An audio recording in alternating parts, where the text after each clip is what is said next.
Assalamualaikum warahmatullahi wabarakatuh. Apa kabar semuanya?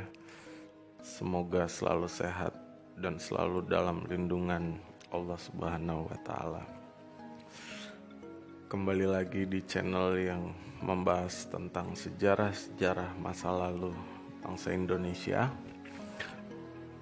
Dan untuk itu, sebelum kita lanjut, mohon bantuan untuk ditekan tombol subscribe-nya dan tekan tombol loncengnya agar kalian tidak ketinggalan video-video selanjutnya.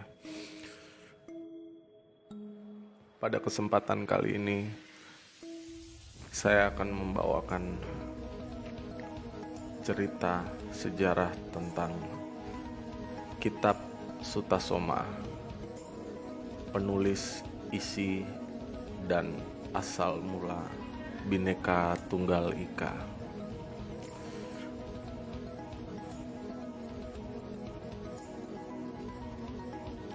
Kitab Sutasoma merupakan karangan Empu Tantular pada abad 14 Masehi.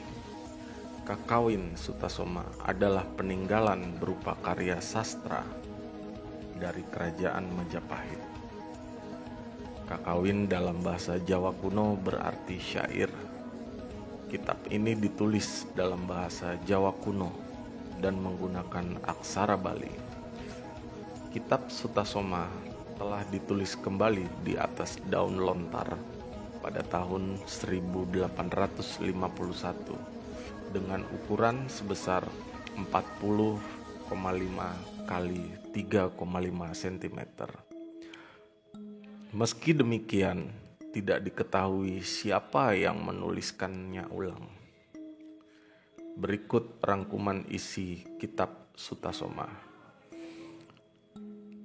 Kitab Sutasoma berisi kisah upaya Sutasoma sebagai titisan Sang Hyang Buddha untuk menegakkan Dharma. Sutasoma adalah putra Prabu Mahaketu dari kerajaan Astina yang lebih menyukai memperdalam ajaran Buddha Mahayana daripada harus menggantikan ayahnya menjadi raja. Maka pada suatu malam, Sutasoma pergi ke hutan untuk melakukan semedi di sebuah candi dan mendapat anugerah. Lalu Sutasoma kemudian pergi ke pegunungan Himalaya bersama beberapa pendeta. Sesampainya di sebuah pertapaan, sang pangeran mendengarkan riwayat cerita tentang raja reinkarnasi seorang raksasa bernama Prabu Purusada yang senang memakan daging manusia.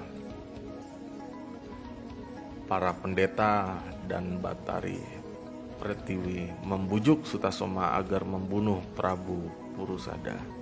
Namun Sutasoma menolak karena ingin melanjutkan perjalanan. Di perjalanan, sang pangeran bertemu dengan raksasa berkepala gajah pemakan manusia dan ular naga. Si raksasa dan ular naga yang tadinya ingin memangsa Sutasoma berhasil ditaklukkan.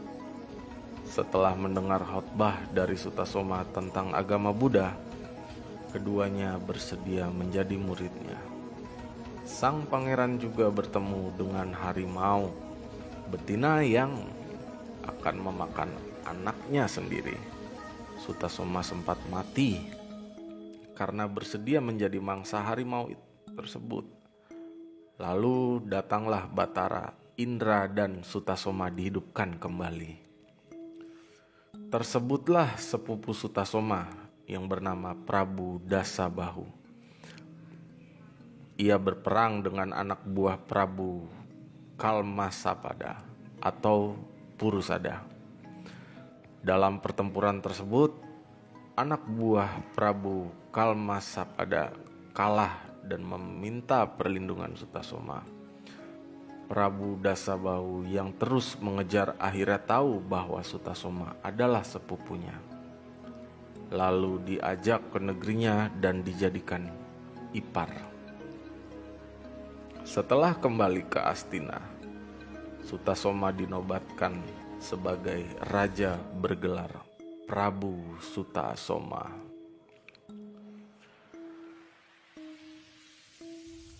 Cerita dilanjutkan dengan kisah Prabu Purusada dalam membayar kaul pada Batara Kala supaya bisa sembuh dari penyakitnya.